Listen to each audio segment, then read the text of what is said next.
Estamos começando mais um Tecnopolítica e nesse episódio nós estamos aqui com a Silvana Bahia. Muito obrigado pela sua participação, Sil. A Sil, ela é diretora de projetos do OLAB e coordenadora do Preta Lab. O que nós vamos conversar aqui hoje? Na verdade, sobre um assunto que muitas pessoas que utilizam tecnologia, desenvolvem tecnologia, não se dão conta, que é a situação das mulheres, em especial das mulheres negras. Sil, antes de a gente entrar no tema quente da nossa conversa, conta aqui para a gente o que é o Preta Lab. Oi, Sérgio, muito obrigada pelo convite. É uma honra participar do Tecnopolítica. Obrigado. Bom, falar sobre o Preta Lab. O que é o Preta Lab? O Preta Lab é um projeto causa, né? Na verdade, é uma causa. A gente trabalha por uma causa, que é a questão da emergência, né, e da urgência da inclusão de mulheres negras no debate, na produção de tecnologias, né? Então, discutir um pouco essa ausência e estimular a participação e o conhecimento, o acesso das mulheres negras aos meios de produção, a uma visão crítica. E aí, dentro disso, tem várias camadas do nosso trabalho, né? A gente faz pesquisa, a gente dá mentoria, cria cursos imersivos, faz muita curadoria de evento, mas o Preta Lab é uma causa, né? A gente trabalha dentro dessa ideia, né? E Sil, você também desenvolve códigos, programas? Não, eu Não. não sou uma desenvolvedora. Ah, No legal. campo da tecnologia, eu acho que eu sou uma pesquisadora. Acho não, eu sou uma pesquisadora no campo da tecnologia e sociedade, né? Por entender o quanto que a tecnologia é política, na verdade. E E aí, o que me fez. Eu sou jornalista, eu sou formada em jornalismo, fiz mestrado em cultura e territorialidade, mas o que me fez entrar nesse universo foi porque um dia eu participei de uma oficina que se chama Rodada Hacker, que sim. era uma oficina que acontecia muito em São Paulo. Era o meu sonho para São Paulo fazer essa oficina, aprender um pouco sobre código, porque é isso, eu me tornei jornalista exatamente no momento que essas tecnologias de comunicação ficaram mais disponíveis, né? Então eu tinha esse interesse mais disponíveis para a classe popular. Eu tinha muito interesse nesse mundo. E aí, quando eu aprendi um pouquinho de programação, de HTML, ali, CSS, eu comecei a perceber que, se eu posso, outras mulheres também podem, né?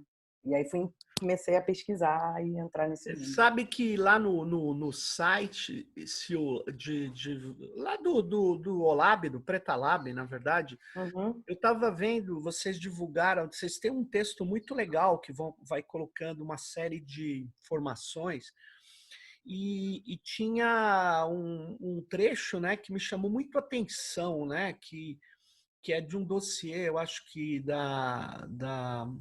do Gueledés, né, e sobre as mulheres, né, falam que as mulheres negras são 27% da população brasileira e não chegam, vamos dizer assim, 1% praticamente, né, que tem representação no Congresso, no Senado, menos de 1%, acho 0,5%, estão na diretoria das 500 maiores empresas, não tem nenhuma mulher no Supremo Tribunal Federal do Brasil, mulher negra, né? É, é, e na área de tecnologia, esses números são nessa mesma proporção, né?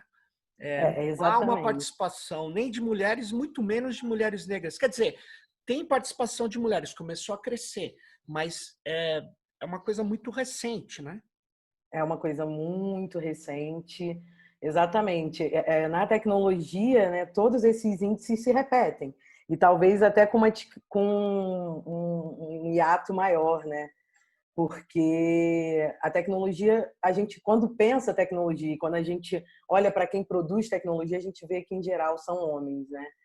E aí tem um padrão também, né, que é bem identificável, que é esse padrão de ser homem, branco, da classe média alta, que performam, né, uma heteronormatividade, né, uma heterossexualidade.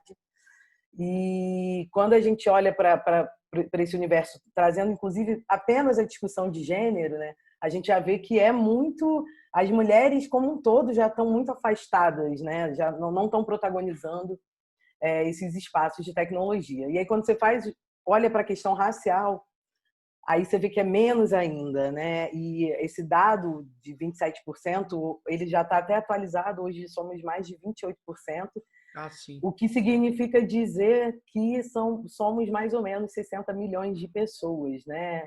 É muita gente. E que lideramos aí os índices mais baixos quando o assunto é acesso a direito. Então, a educação, a trabalho formal, né? Tipo, quantas mulheres negras estão hoje trabalhando informalmente? E isso não é só, é claro que é interessante olhar para esse reconhecimento de que, ok, somos pessoas que estamos correndo atrás e o mercado não nos quer, mas a gente vai inventar o nosso mercado. Isso é muito legal, mas ao mesmo tempo deflagra aí que é uma falta de oportunidade, e essa falta de oportunidade ela tem gênero, ela tem cor. E eu acho que quando a gente começa a pensar a tecnologia, geralmente tira muito essa noção de raça desses debates, né? Então, tanto quando a gente lançou o Preta Lab, era tipo uma discussão. Hoje parece muito mais óbvio falar de gênero, raça e tecnologia no Brasil. Mas em 2017, quando a gente lançou o projeto, a gente recebeu algumas críticas pesadas, do tipo, isso é perfumaria, você está querendo dividir um movimento, enfim. É perfumaria. Isso é É verdade. perfumaria. Você sabe que eu vi uma foto lá no site, você com uma astronauta norte-americana, né? Sim. E quando eu vi essa foto, eu me lembrei de um filme sobre umas matemáticas negras. Eu não sei se você assistiu, né? Quer Sim, dizer, Estrelas Além do Tempo. essa disputa da questão de raça, gênero e tecnologia nos Estados Unidos, ela já vem há algum tempo, né? Agora, aqui no Brasil, eu acho que, como você nos indica, ela é nova, mas você já vê resultados dessa disputa, dessa luta que você e outras estão desenvolvendo? Vejo ainda pouco, mas vejo. Assim, eu vejo em algumas camadas, desde ver essa discussão crescer muito, desde ver também grupos que começam a se organizar, grupos dentro de empresa, grupos, sei lá, da periferia, que começam a se organizar para olhar para as tecnologias como um lugar, né, de possibilidade, como um lugar político também. Uhum. Então, de alguma forma, eu acho que mudou em pouco tempo, né? Claro que a gente precisa avançar muito, mas de 2017 para cá, eu acho que já mudou muita coisa, assim. A gente hoje é isso, né? Em 2017 a galera ainda falava que era perfumaria, né? Tô falando principalmente da galera mais tech, assim, né? E quem abraçou muito o Preta Lab, por exemplo, foram as mulheres negras, né? Foi o movimento social que falou, pô, peraí, vamos entender um pouco o que é isso aqui Ah, é? que a Sil tá falando, que essa galera tá falando, sim. E também o movimento de mulheres dentro da tecnologia, né? Que foi que olhou e falou, realmente é importante a gente falar não só de gênero, a gente precisa falar de raça também. E foi o que impulsionou, assim, que abraçou o projeto e fez o projeto de fato ganhar voz, porque é isso. Existia muita crítica sobre, para quê? A tecnologia já é um campo, né? Para que se discute isso? Se muita gente, eu estava pesquisando até para falar com você, né, do manifesto antidiversidade em 2017, que aquele engenheiro de software do Google lançou. Isso em 2017. Era um manifesto antidiversidade que circulou, enfim. Se isso em 2017 já era criticado, né, dessa forma, a questão de gênero, quando a gente falava de raça, então era uma coisa mais distante. Você sabe que eu o entrevistei há muito tempo atrás para uma pesquisa que a gente fez sobre software e cultura, que também falavam assim, o que software tem a ver com cultura? Sempre essas questões, né? Software é técnica, cultura é humanismo, tal. Eu falava, Uhum. nossa, não tem nada a ver.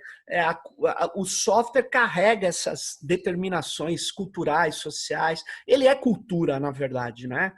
É uma Total. cultura que exige determinados tipos de habilidades, mas é cultura, né? Mas, enfim, eu estava conversando com um rapaz muito legal da comunidade Python e ele me relatou que nos congressos, se o que eles faziam, eles colocavam nomes das propostas, e aí a comunidade escolhia que propostas iriam para as salas de debates do Congresso, né? E que eles tiraram o nome das pessoas que eram os proponentes, porque, em geral, a comunidade, que era majoritariamente composta por homens, quando via uma proposta de mulheres ou de uma mulher, eles rejeitavam, eles tinham uma tendência de rejeição. E teve uma briga contra isso na comunidade, porque teve até uma intervenção da comunidade Python internacional para ajudar aqui, porque alguns desenvolvedores, como você falou nesse outro caso, falavam a tecnologia não tem nada a ver com isso, como é que pode um código ou determinações que a gente toma ter a ver com gênero ou raça, etc. No caso lá era gênero, né? Eles estavam discutindo só gênero. E depois aumentou a participação das mulheres, segundo ele, quando tirou o nome dos proponentes, porque aí o cara escolhia não por ser mulher ou homem e tal, escolhia pela qualidade do que ele achava que ia ser aquele debate. Mas nessa conversa que eu tive com esse rapaz, me chamou muito a atenção essa questão de uma das críticas dizendo o código, ou seja, o jeito de desenvolver, não tem nada a ver se a pessoa é branca, negra, alta, baixa, tal. O que é mulher ou homem, tal? E o que a gente pode falar sobre isso? Porque não é só a tecnologia, será que o jeito, os resultados dela também não são influenciados por quem a faz? Se tiver mais mulheres negras, ela vai ter uma outra qualidade também, não é? O que você acha disso? Eu acho que esse é aquele debate em relação à neutralidade, né, das tecnologias. Porque a tecnologia, da forma que ela é feita, da forma que ela é criada, ela não estimula que a gente faça esse tipo de pergunta para ela, né? Por Claro. exemplo, se uma coisa, sei lá, eu sempre dou esse exemplo, mas do celular, o celular retangular, ele poderia ser redondo, né? A câmera do celular, tipo, a própria fotografia, eu acho que ela é um ótimo exemplo para pensar, né, o quanto que tecnologia pode ser racista, sim, né? Porque ela traz a visão de quem está criando, né? E é por isso que a gente tem que sempre lembrar que tecnologia não é neutra, porque quem cria tem uma bagagem, tem uma trajetória, tem um jeito de olhar o mundo, né? E quando, sei lá, a nossa pergunta no Olab ali que muito move a gente é o que muda, né? Quando uma mulher negra pode criar uma aplicação, quando uma pessoa trans, né, pode ter acesso à produção dessa tecnologia, né? E aí tem um exemplo que eu gosto muito de trazer em geral, sempre, assim, porque acho que traz para o concreto e para a gente entender um pouco como que isso se dá na vida, né? A gente tem um parceiro que se chama Hugo Lima, que tem um projeto super interessante chamado Afroengenharia. O Hugo, ele é cineasta, ele é um rapaz negro do subúrbio aqui do Rio de Janeiro, e ele sempre foi um cara meio professor pardal, que cria coisas, estimulado assim, né, a criar, a desenvolver coisas. Ele é engenheiro, acho que se eu não me engano, ele tá hoje estuda algum tipo de engenharia também. Mas ele começou a desenvolver equipamentos de audiovisual, porque ele não tinha grana para comprar, usando impressora 3D, uma máquina que, se eu não me engano, ele montou em casa sozinho, e cano PVC. E ele começou a criar para ele, né, esses equipamentos que ele nunca teve grana para comprar, que esses equipamentos, em geral, são muito caros. E quando ele pensou nesse desenvolvimento, ele criou de uma forma que esses equipamentos nunca sejam confundidos ou parecidos com armas de fogo, ou seja, não são pretos, né? Tipo, o tripé em geral é preto. Você chega com o tripé nas costas, determinado lugar e horário no Rio de Janeiro, é complicado, né? Nossa, E eu ele nunca faz tinha isso pensado nisso. de uma forma como se fosse um brinquedo bem colorido, né? Porque ele pensou, pô, eu sou um rapaz negro, né? Eu moro no subúrbio do Rio, onde furadeira é confundida com arma, né? Confundida entre muitas aspas. Enfim, guarda-chuva é confundido com fuzil. Se eu chego do meu trabalho à noite com uma coisa preta nas minhas costas, né? Então, eu acho que o trabalho do Hugo é um trabalho que personifica muito bem o que pode ser diferente quando pessoas negras podem criar as tecnologias, né? E eu acho que está nesse lugar dessa não neutralidade, assim, a gente carrega a visão de mundo, a gente, enfim, tem a experiência, né? As tecnologias, elas não são, embora eu acho que existe uma narrativa, uma disputa muito grande narrativa de que, isso não vai ter, é isso que você estava comentando, isso não faz diferença, um código feito por uma mulher, um código feito por um homem, um código feito por uma mulher trans, mas tem toda a diferença, né? A gente pode pensar vários exemplos, mas eu acho que esse do Hugo é bem interessante porque é algo que, sabe, traz para uma realidade que é a realidade que a gente vive, né? Você sabe se quando você está falando isso, mas, por exemplo, uma coisa até que aparentemente é até mais simples do que uma tecnologia toda, que é um dado, né? Um dado que a gente coleta, né? Para coletar um dado, a gente precisa criar um projeto de coleta. Eu sei que o projeto pode parecer um nome grande, mas na verdade, um dispositivo, um jeito de olhar, e a gente tira aquele dado.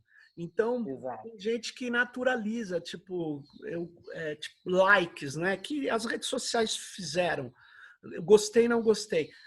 Aquilo não existia há 30 anos atrás, aquilo não dá em árvore, né? Aquilo é um jeito de coletar uma forma de ver.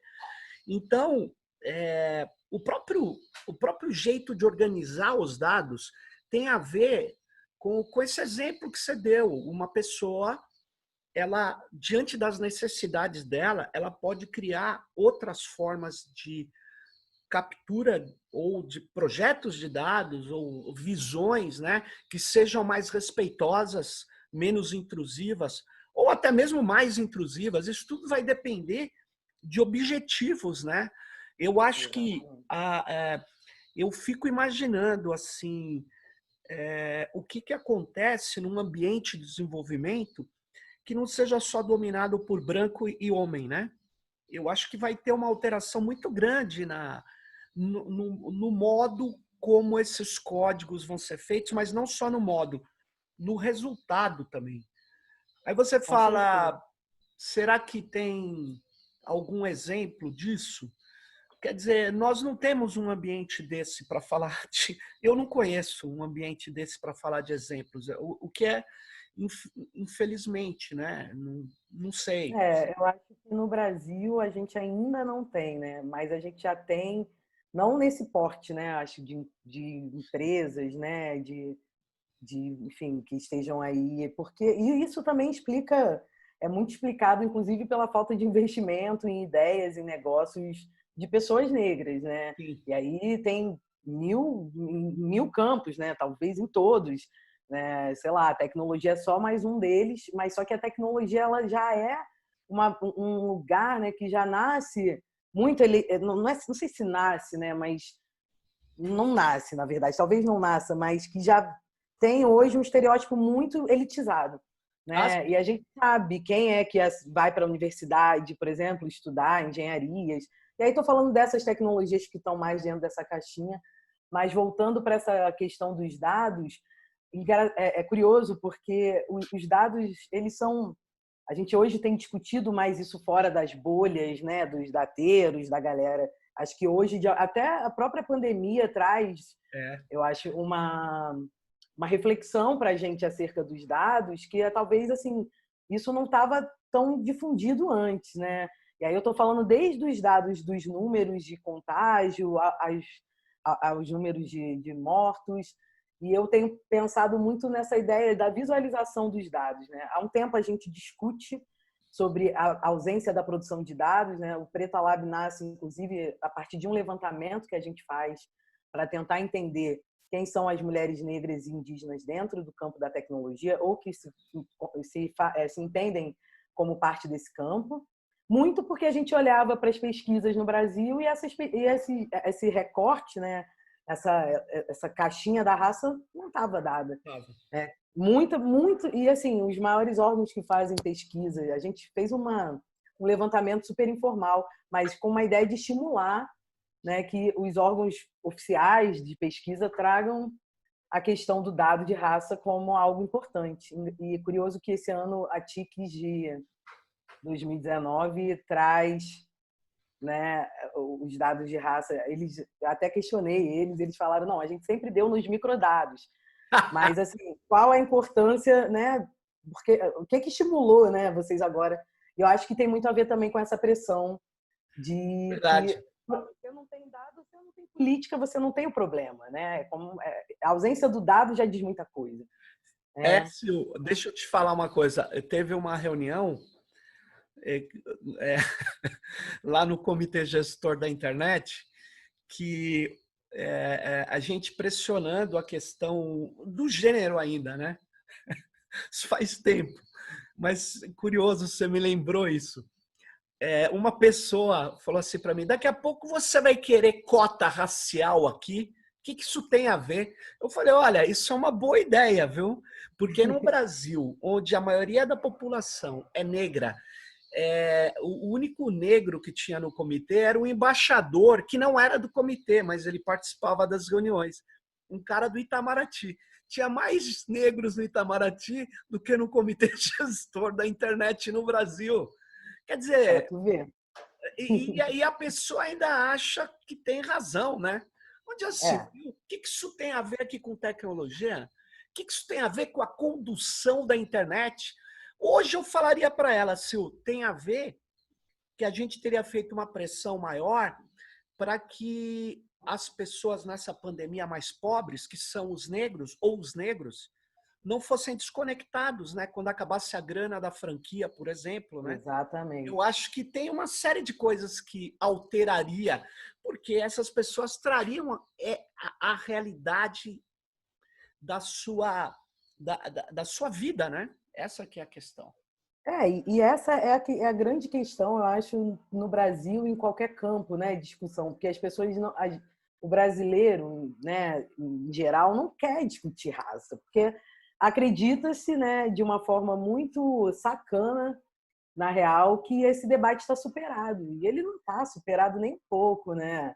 A gente tem aí 132 anos de uma abolição, mais de 300 anos de escravidão, então eu acho que o Brasil é um país em especial que não tem como não discutir essas questões em qualquer campo. Eu estou falando de literatura, estou falando de tecnologia. Entendeu? Esse país ele é, né, construído em cima do racismo. Então é muito difícil desassociar o racismo de qualquer questão. E eu acho que é sacana, né, porque a gente tem uma classe média que sabe disso, né? Sei lá, de alguma forma camuflar esse debate não pensar em políticas públicas, não incluir as pessoas, né? É muito... Por exemplo, não há nas escolas públicas ainda como um programa, um incentivo para as mulheres trabalharem a tecnologia. Aí você fala, mas também não há para homens. Não, mas peraí, o padrão, o default é para os homens, né? Então não é essa questão, porque tem essas respostas sacanas, como você diz. Então faça o dia do homem, né? O dia do coitadinho, como se a sociedade não fosse patriarcal, né? E que eu precisasse reafirmar o poder dos homens. Como se a sociedade não fosse um poder branco, que não precisa. Aí eu preciso reafirmar. E aí você está falando, eu vi ontem, enquanto a gente está gravando aqui, quer dizer, ainda deve estar rolando nas redes, um vídeo de uma coach que mora nos Estados Unidos, mas que é brasileira, falando barbaridades sobre a questão do racismo. Eu não sei se você chegou a ver. É uma coisa até meio caricatural. Eu achei até que era poderia ser um programa de humor, assim, mal falando, alguém pegando todos os estereótipos e concentrando numa fala sintética. Mas aquilo é, é, é a desconsideração que na nossa sociedade não é que não há só incentivo, como eu havia dito, pensando bem, para mulheres negras trabalharem também tecnologia. Não é só isso. Não é que não há incentivo, né? É pior que isso, né? Há um bloqueio. Essa é a questão. Porque se fosse... Não é incentivo que falta só. O bloqueio, eu acho que é na hora de escolher quem vai trabalhar, quem vai pegar vaga, quem vai... É na hora de fazer um Enem. Bom, exemplos a gente pode ter... Com o governo que a gente tem hoje, né? A gente vê isso. Falei, com o governo que a gente tem hoje, a gente vê isso institucionalizado de uma forma muito, muito clara, muito óbvia, né, também. E na questão da pandemia, por exemplo, as tecnologias de informação, se você tivesse muita gente das comunidades desenvolvendo essas tecnologias, discutindo isso de uma maneira mais do que está sendo feito, eu acho que a gente teria um sucesso maior de usar corretamente, sem violar tantos direitos, as tecnologias para enfrentar a pandemia. Com certeza. Porque nós estamos... o que eu estou vendo são empresas estrangeiras chegarem aqui com modelos que não tem nada a ver com a nossa realidade, não tem a ver com as comunidades, não tem a ver com a periferia. E os caras vêm com, vamos violar todos os direitos para ver se a gente melhora a nossa performance. E sempre de cima para baixo, né, Sérgio? Sempre. Tipo, eu detesto essa visão iluminista de, vamos salvar. Eu acredito muito que a inovação vem das pontas, a gente sempre fala, tem projetos, uma frase que guia muito o nosso trabalho no OLAB, que é como que a gente pode estimular periferias, pessoas, né, maiorias silenciadas, para usar um termo da Lélia Gonzalez, que eu também detesto o termo minorias, mas principalmente falando do Brasil, e como que a gente estimula de fato que as pessoas também possam criar, né? Porque a gente está vendo aí que talvez, se essas pessoas estivessem hoje no poder, e eu estou falando de uma forma um pouco mais ampla, as coisas seriam diferentes, porque o que está acontecendo sistematicamente há séculos nesse país, né, é uma dominação hegemônica de meia dúzia ali de famílias, enfim, que comandam tudo isso, e que num momento como esse de pandemia, até essa solidariedade, né, sei lá, tô falando dos bancos principalmente, ela reverte para eles. É muito louco o capitalismo, né? Enquanto os caras, assim, nós somos... Olha, a gente ajudou, tira uma foto aqui. Eu tenho achado isso, assim, um absurdo, sabe? Principalmente quando eu vejo banco fazer, porque banco eles só lucram. O banco é o que mais lucra no mundo, né? Então, aí os caras doam uma grana, enfim. São muitas coisas, muitas críticas, né? Tá tudo muito errado. Mas o que eu acho que tem sido interessante nesse momento que tem acontecido é que, de alguma forma, esse debate, principalmente racial, ele tem se ampliado, né? Acho que pelo menos nas últimas quase 2 semanas, por todos os acontecimentos nos Estados Unidos. É claro que aqui a gente fica, né, muito irritado também, porque a gente sabe que as pessoas... não existe vontade, né? Que é isso que você falou, não existe vontade, não é só a oportunidade. Tem que ter vontade, tem que não ter bloqueio, porque existe bloqueios mesmo. Existe bloqueio. Você vê a educação, ela é a forma mais garantida de mobilidade social no Brasil para alguém, garantida com muitas aspas, mas ela é uma possibilidade, né? E aí você vê as ações afirmativas, toda a transformação. Eu sou fruto dessas ações, né? Eu sou a primeira pessoa da minha família a ir para a universidade. E aí eu discutindo essa manhã com uma prima minha, eu falei, você acha que a minha mãe não quis ir para a universidade? Minha mãe nunca pôde pensar sobre ir para a universidade. Não está colocado no universo. Não estava dado poder estudar. Peraí, a gente tinha que trabalhar para sobreviver, né? Sou filha, neta, bisneta de empregada doméstica e sou a primeira, a minha geração é a primeira que de alguma forma muda um pouco, e foi por conta dos estudos. Quando os caras matam a nossa possibilidade de estudar, né? E é isso, não é as pessoas, mas cota não é racismo reverso, sabe? Cara, que loucura que você está falando, sabe? Para. A gente Cota não é uma discussão por igualdade, né? Por equidade, e para isso a gente precisa ter vontade, eu porque não acho, vai ser dado. eu acho que, por exemplo, pensando alto aqui, né? Se você tivesse governos que, que tivessem rompido, é muito difícil isso que eu vou falar, mas eu sei que não é fácil. Prefeituras, governos que rompem efetivamente com o racismo, não basta falar, eu sou antirracista, tem que agir. Por quê? Porque o racismo é estrutural, ele está colocado lá. Se você não fizer programas antirracistas, como por Exatamente. exemplo no caso das mulheres negras, se não fizer projetos como vocês fazem, mas vocês fazem com o esforço da sociedade civil, o que tem que continuar. Mas pode virar política pública também, e não vira. Sonho. Esse é o Mas sonho, e não vira. não Não vira vira. porque não. Eu sei que é assim, olha, não tem.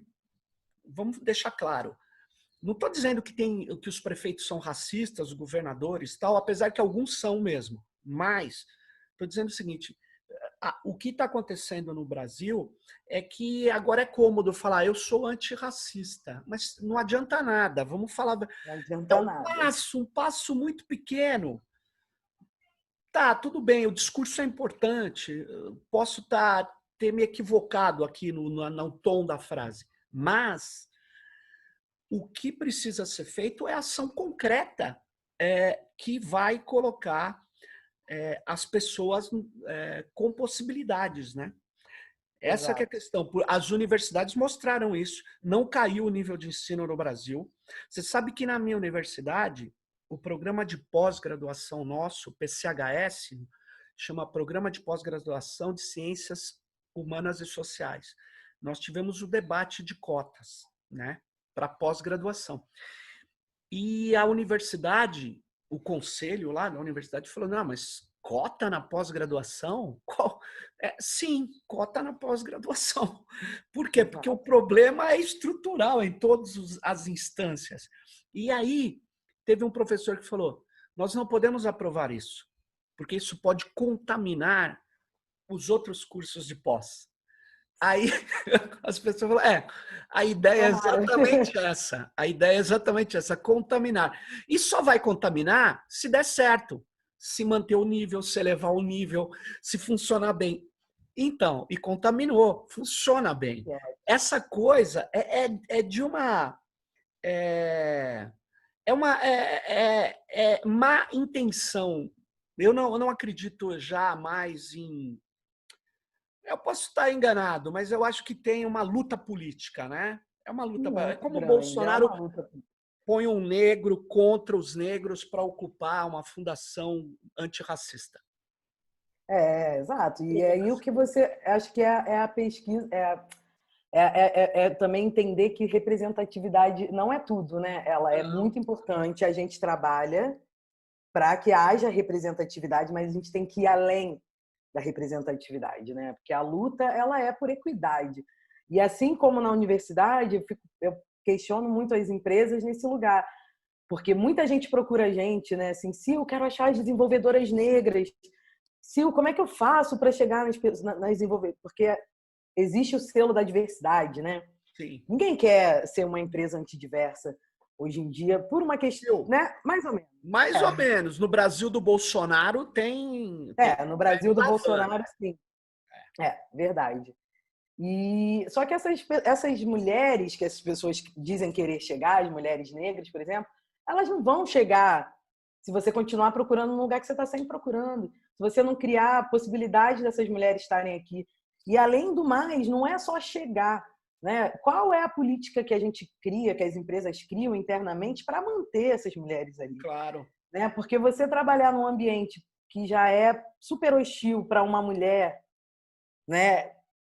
Como uma mulher não negra, imagina para uma mulher que é negra, né? E eu Nossa, acho que Sil, desculpa, só te falar não, uma coisa. Quando a gente estava construindo o Equilab com vários alunos, Era um projeto que vocês até tinham feito aqui no Rio, na UFRJ, um pessoal tinha já feito, a gente adequou o projeto da Inglaterra e montou uma casa, o nosso laboratório, o Lab Livre, é de madeira, uma encaixada na outra, e veio muita gente ajudar. E vinham meninas de vários cursos da Federal do ABC e que também não eram da Federal do ABC, com um martelo de borracha encaixando as peças lá do nosso grande Lego, né? E tinha um cara da comunidade de software livre, cara, o cara falava, não, menina, deixa aí que você não tem foco, você não sabe fazer, você não isso, não aquilo. Cara, uma hora a gente falou, ô meu, você tá atrapalhando, porque intimidava as meninas. Esse Claro. cara era desenvolvedor, ele é desenvolvedor, né? Imagine esse cara, um monte de cara, não precisa ser um monte, vai, 2 caras desse numa empresa, enchendo o saco das meninas, falando que elas erram, que elas não sabem. Deve ser. Eu vi na experiência concreta, na minha frente eu vi, que não era uma coisa de Exato. desenvolver código que é mais complicado. Então, o que você está falando tem que dar condições também para as pessoas ficarem, né? Exato. E eu acho que essa condição ela passa principalmente pelo reconhecimento do machismo e do racismo nesses espaços. É o que você falou, não é ser anti. Eu adoraria que as pessoas não falassem que são antirracistas, mas que na prática elas pudessem ter atitudes antirracistas, né? E aí também acho importante dizer que não é ser antirracista não é tratar bem a si ou os outros negros que são seus amigos, por exemplo, Sim. apenas, mas é a tia do café, é o teu porteiro. Como é que, sabe, como é que você lida com essas pessoas, né, também? Porque acho que tem e é punk, é muito ruim quando as coisas parece que a luta, ela sempre, o capitalismo ele é tão cruel que muitas vezes transforma a luta em slogan, coisas que são palavras de ordem, que são importantes, símbolos, em commodity, né? Claro. Então, é até complicado falar sobre isso, né? Porque aí você fala, mas você não queria que a sociedade se mobilizasse? Queria, mas não queria que virasse commodity, entendeu? Queria que a sociedade se conscientizasse de uma forma prática e não só botar lá, eu sou antirracista, sabe? E o antirracismo passa por você também respeitar as pessoas que não são só os seus amigos, ou os intelectuais negros, ou os influencers negros, porque também tem uma espetacularização também das lutas, né? Ah, E eu claro. sempre fico muito assim, prefiro, sabe, no momento que tá muita gente falando muito, eu quero falar pouco. Eu quero ouvir, porque eu quero ver, sabe, a gente se inflama também muito fácil. Então, Claro. a gente é muito é um é um campo muito minado, né, Campo digamos. minado, mas assim, você com exemplos práticos, que é o que você falou, não basta botar a carinha lá no Instagram, tal, né? Tem que ter exemplos práticos, né? Eu estava até falando com a Bia aqui, a Bianca, que ela falava assim, olha, nós estamos no meio de uma pandemia e agora chamaram uma manifestação antifascista aqui na Avenida Paulista, com as torcidas organizadas e tal, né? E o movimento negro vai assumir também e tal. Mas os caras vão vir da periferia, de ônibus, de trem, é um problema, né? Então eu gostei de uma coisa que ela falou, ela disse assim, por que os antifascistas aqui dos bairros com menor índice de Covid aqui em São Paulo, os brancos, não vão lá cumprir a sua obrigação? Eu achei, eu sei que Exato. no, Mas mas eu concordo muito com a Bia, assim. Eu, por exemplo, não posso ir à manifestação, a gente está num momento de pandemia, eu estou com minha mãe em casa, claro, não pode, perigoso, né? e é perigoso, tem um monte de questão aí, enfim, envolvida, mas ao mesmo tempo me pergunto, cara, e aí, não vai ter manifestação, sabe? É, Não é uma crítica às pessoas, eu acho que é isso, tem que fazer barulho, sim, mas eu sempre penso que quem está menos vulnerável e quer de fato ser um aliado, devia estar nesse papel também, né? Nesse lugar de então vamos lá. Isso é uma coisa prática que pode ser feita, porque no final do dia a gente volta para as casas da gente que é longe, exatamente isso. Eu vi nos Estados Unidos ontem uma galera que estava levando água para distribuir para os manifestantes, pessoas que moravam perto da onde a galera estava passando, água, fruta, coisas, porque é isso, a galera está marchando há horas vindo de longe, e quem sabe, coisas práticas que às vezes são pequenas, parecem pequenas, mas que podem fazer muita diferença. E uma coisa também que é importante lembrar é que não é ser antirracista, né, ter práticas antirracistas, não é hoje, não é ontem, não é amanhã, é todo dia. Todo dia você tem que acordar e desconstruir as suas imagens, né? Tipo, desconstruir a sua falta de educação, sabe? É todo dia, é um conta-gota, não é só... Sim. É um movimento que está vivo, né? Isso está vivo, isso acontece toda hora. Sabe assim, o que eu tenho começado a estudar, assim, eu comecei há pouco tempo, eu não tinha muito contato com essas teorias de colonialidade, de mostrar que o colonialismo, onde o racismo foi espalhado pelos europeus, porque é diferente das guerras que existiam entre etnias ou mesmo entre grupos humanos antes da modernidade, vamos falar assim. Porque quem cria o racismo como categoria, a raça, né? Que entre humanos não existe raça, biologicamente falando. O que existe é racismo, né? Mas foi uma criação do colonialismo, né? E que permanece, espalhou-se pelo mundo, né? E eu comecei a estudar isso para entender alguns fenômenos da tecnologia mesmo.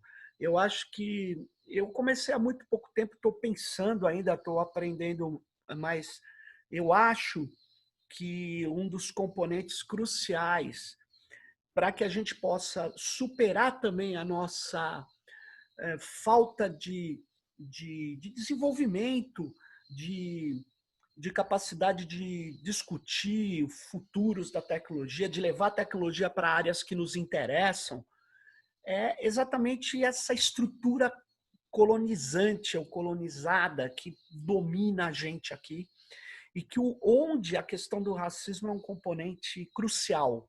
É crucial. Então, eu Exatamente.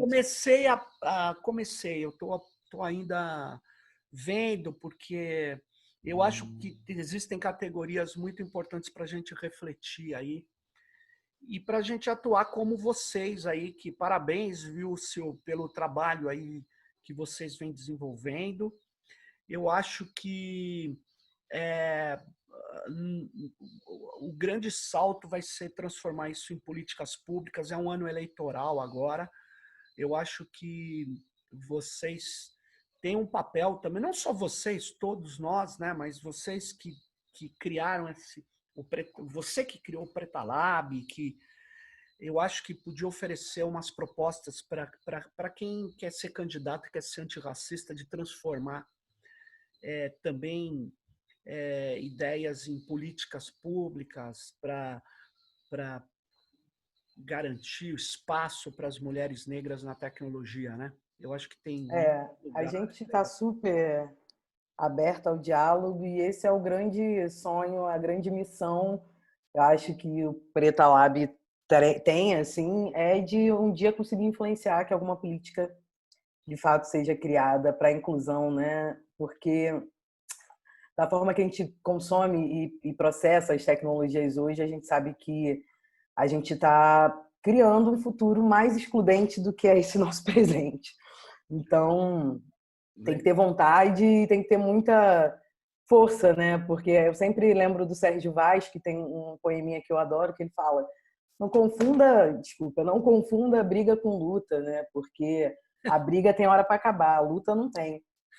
E eu acho que é isso mesmo, na realidade, né? Mas é isso, a gente, de alguma forma, também acho que tem uma juventude muito engajada, a geração que vem depois de mim, assim, que consegue olhar para isso de uma forma mais clara, né? Para as questões das dinâmicas da sociedade, como elas também se repetem na tecnologia, se repetem nas artes, se repetem em tudo, porque a gente nunca pode esquecer que tecnologia é criada por gente, Claro. Né? E acho que do jeito que a coisa parece que nem tem alguém que é responsável por isso, né?